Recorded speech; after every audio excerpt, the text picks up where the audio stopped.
ध्रुवांश अमर पक्षी के अंडे को देख रहा था, क्योंकि अगर उसे शिखर और लुहार को जल्द से जल्द ठीक करना था तो उसे अमर पक्षी की मदद चाहिए होती।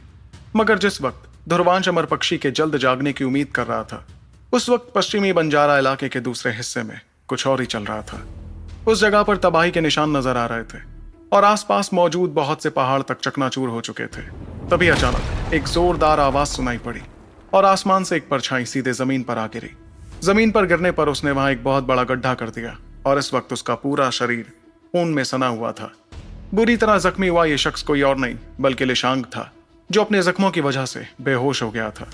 इतने में चेतना शक्तियां आकर उसके शरीर के आसपास लिपटने लगी और उसे उठाकर गड्ढे से बाहर लाने लगी। ये शक्तियां थी माइलान की, जिसने लिशांग के शरीर को अपने साथ लेकर दूसरी दिशा में चलना शुरू कर दिया। ऐसा करते हुए उसने कहा, एक का काम तो पूरा हुआ, अब दूसरे की पारी है। इस बीच ध्रुवांश की बंद आंखें अचानक से खुल गईं और वो समझ गया कि वो अमर पक्षी को जगा तो नहीं सकता था। फिर उसने अपने हाथों की सील बदलते हुए अपने हाथों से थोड़ा खून बाहर निकाला। ऐसा करते हुए वो उस खून से अपने माथे पर अजीबोगरीब निशान बनाने लगा। फिर उस निशान को तैयार करते ही ध्रुवांश ने दोबारा अपनी आंखें बंद कर ली और वो अपनी कोशिश में जुट गया। इस दौरान थोड़ी दूरी पर खड़े शिखर और लुहार उसे देखते गए। वैसे तो उनके चेहरों पर ज्यादा उम्मीद नहीं दिख रही थी, लेकिन फिर भी वो थोड़ा बेचैन तो हो ही रहे थे। आखिर उनके शरीर में मौजूद दागवार दरिंदा जहर लगातार फैलता जो जा रहा था। जैसे जैसे वक्त बीतता गया, ध्रुवांश का माथा पसीने से भर गया।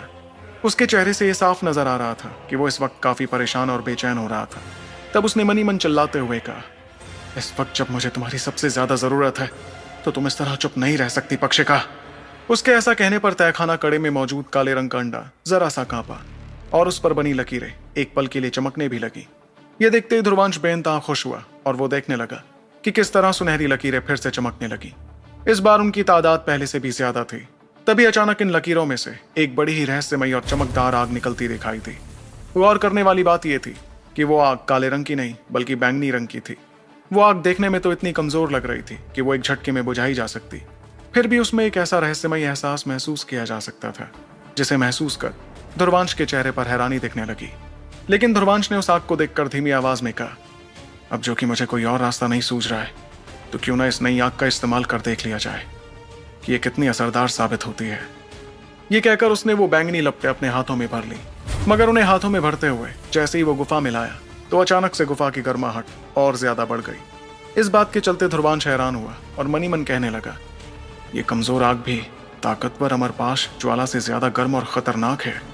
वहीं जब शिखर और लोहार ने भी उस बैंगनी आग को देखा तो उनके चेहरों का रंग भी बदलने लगा। दोनों के शरीर में एक अजीब सी कपकपी छूटी, क्योंकि वो उस आग की बेहद खतरनाक ताकत को महसूस कर पा रहे थे। इस डर के चलते दोनों ने एक दूसरे की तरफ देखा और फिर ध्रुवांश से पूछा, ध्रुवांश, आखिर ये आग है क्या भला? जब ध्रुवांश ने उनका सवाल सुना तो वो भी जवाब में कुछ ना कह सका। जाहिर सी बात थी कि उसे भी इस आग के बारे में ज्यादा कुछ तो पता नहीं था, लेकिन वो इतना जरूर समझ रहा था कि आग थी बहुत शक्तिशाली। भले ही वो आग देखने में बहुत ही कमजोर लग रही थी, मगर सच तो ये था कि उसकी ताकत बहुत ज्यादा थी। इस बैंगनी आग को हाथ में लेकर उसने शिखर के पास जाते हुए कहा, मैं शुरू कर रहा हूं अपनी कोशिश, इस बार कोई मुश्किल नहीं होनी चाहिए। शिखर ने भी अपना सिर हिलाया, मगर उसके चेहरे पर परेशानी दिख रही थी। फिर ध्रुवांश ने एक गहरी सांस ली और अपनी उंगली में दिखती बैंगनी आग को धीरे से शिखर के चारों तरफ फैलाना शुरू कर दिया। ये कुछ ऐसा था जैसे वो उस बैंगनी आग के कवच में शिखर को बांध कर रख रहा था। जैसे ही वो आग शिखर के चारों तरफ फैली तो अचानक से उसे अपनी त्वचा पर ऐसी गर्माहट महसूस हुई मानो किसी ने उस पर खौलता हुआ पानी उड़ेल दिया हो। बल्कि इस गर्माहट से उसे जो पसीना निकल रहा था वो तक भाप में बदल कर गायब होता गया। इस बीच शिखर अपने दांत पीसते हुए अपने शरीर में होते बेहिसाब दर्द को झेलने की कोशिश करने लगा।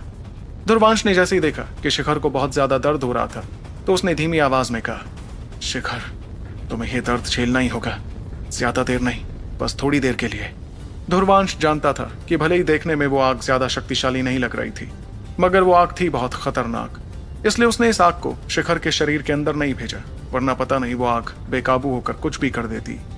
वहीं शिखर ने भी ध्रुवांश की बात सुनी और वो मजबूरी में अपना सर हिलाकर जैसे तैसे दर्द झेलने लगा। जैसे जैसे उसका शरीर कांपता जा रहा था वैसे वैसे उसके शरीर पर बने काले जहरीले धब्बे उबलते हुए नजर आने लगे। अगले ही पल ध्रुवांश ये देखकर हैरान हो गया कि उसमें से जहरीली शक्तियां बाहर निकल रही थीं, जिससे वो धब्बे छोटे होते हुए नजर आए।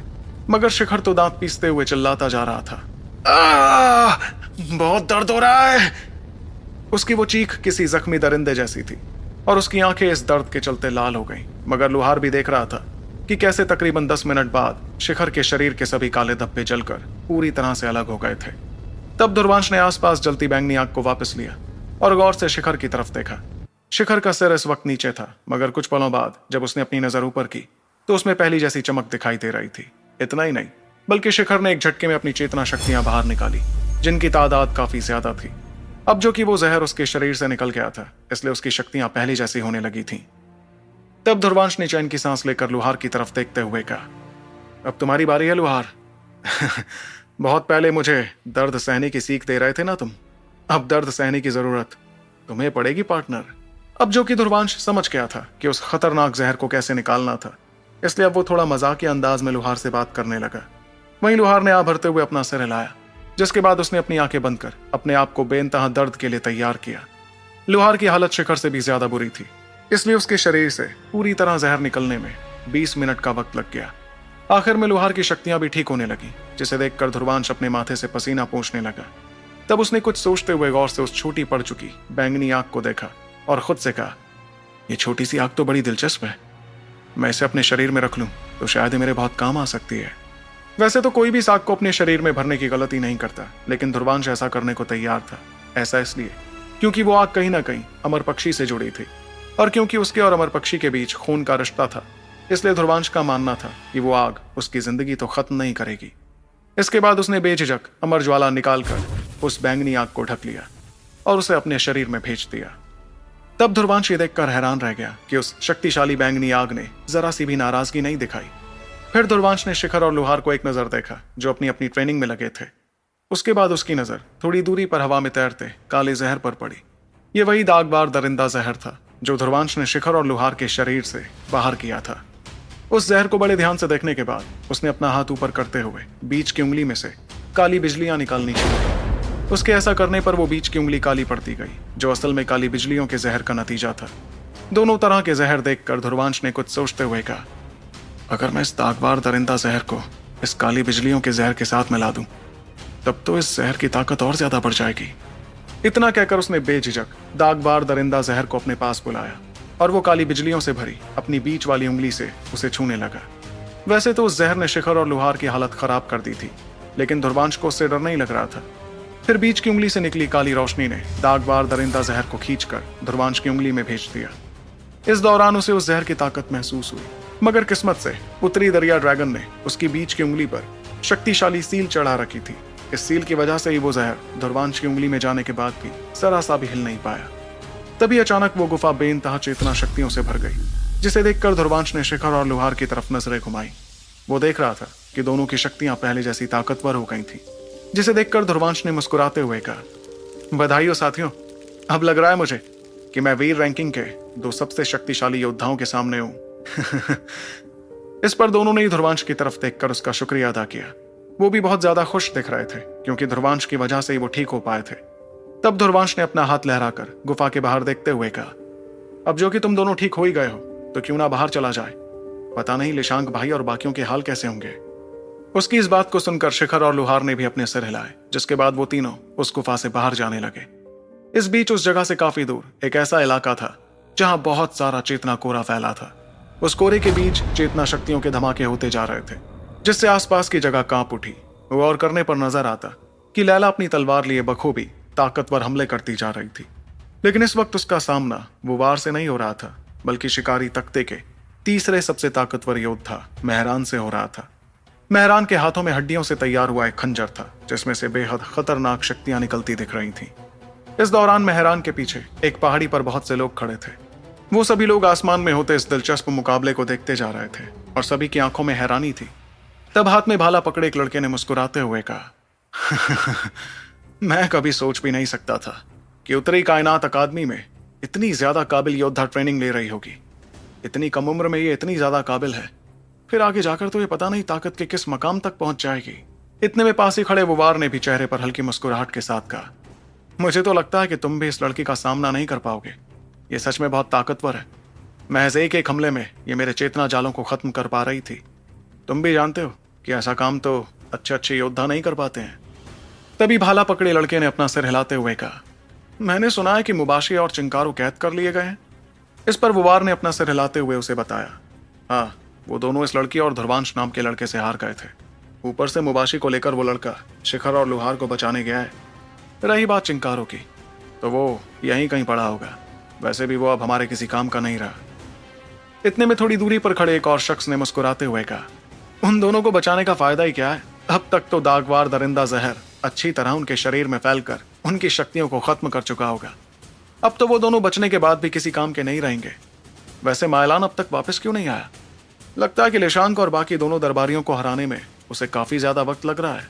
ये सुनते हुए वुवार ने मुस्कुरा कर कहा, वो तीनों सजा दरबार के दरबारी हैं, कोई मामूली योद्धा नहीं, बल्कि मायलान जैसे को भी उन्हें हराने के लिए थोड़ा वक्त तो लगेगा ही। वैसे कोई जल्दबाजी नहीं है, चाहे वो कितनी देर भी मुकाबले में क्यों ना टिक सके। मुकाबले के आखिर में तो उनकी हार ही होनी है। तब तक हम ये तमाशा देखते हैं और लुत्फ उठाते हैं उत्तरी कायनात अकादमी के कमजोर योद्धाओं की बेकार साबित होने वाली कोशिश का। जैसे ही मायलान यहाँ आएगा तो हमें अकादमी के सभी योद्धाओं को यहीं रखना होगा। अपनी बात कहकर उसने खूंखार इरादे के साथ थोड़ी दूरी पर देखना शुरू किया। उस जगह पर हिसार, सुमेधा और अकादमी के बाकी योद्धा मौजूद थे। इस वक्त उनके चेहरों पर भी घबराहट दिख रही थी, क्योंकि वो भी जान गए थे कि वुवार और उसके साथी उन पर हमला करने वाले थे। ऊपर से वुवार से पहले लड़ने की वजह से वो अच्छी तरह से समझते थे कि वुवार और उसके साथी कितने ज्यादा शक्तिशाली थे। वैसे तो सभी योद्धाओं को दुश्मनों ने कैद कर ही लिया था, लेकिन ऐन वक्त पर लैला वहां आ गई, जिसने उन्हें छुड़ाकर दुश्मनों से लड़ना शुरू कर दिया। इस वजह से खुद मेहरान को लैला से टकराना पड़ा। तब अकादमी के योद्धाओं ने हड़बड़ाते हुए कहा, आखिर ये ध्रुवांश गया कहाँ है? अभी जब उसकी सबसे ज्यादा जरूरत है तभी वो गायब है। इतने में सजा दरबार के एक योद्धा ने चेहरे पर फिक्र के साथ कहा, मुझे ऐसा लग रहा है कि जरूर लेशांक भाई और उसके बाकी दोनों दरबारियों को कुछ ना कुछ हो गया है। मायलान शुरू से ही किसी को नहीं दिखा है, इसका मतलब वो जरूर तीनों से लड़ने गया होगा। बाकी लोग भी ये बात समझ रहे थे और बस ये उम्मीद कर रहे थे कि कैसे भी करके लेशांक और बाकी दोनों दरबारी मायलान को संभाल सके। जिस वक्त दोनों तरफ के लोग सामने होता मुकाबला देख रहे थे, उस वक्त अचानक से तलवार में बेइंतहा शक्तियां भरकर लैला ने मेहरान पर जोरदार हमला कर दिया। इस हमले में इतनी ज्यादा ताकत थी कि मेहरान हड़बड़ाते हुए पीछे हो गया। उसके शरीर पर तलवार के काफी जख्म आ गए थे, फिर भी वो अपना सिर हिलाते हुए लगातार शक्तियां बाहर निकालता गया। तो आखिर कैसे संभाल पाएगी लैला इन खतरनाक योद्धाओं को ध्रुवांश के आने तक? और क्या अकादमी के योद्धा मिलकर मायलान के खौफनाक इरादों को अंजाम तक पहुंचने से रोक पाएंगे? जानने के लिए सुनते रहिए सुपर योद्धा, सिर्फ पॉकेट एफएम पर।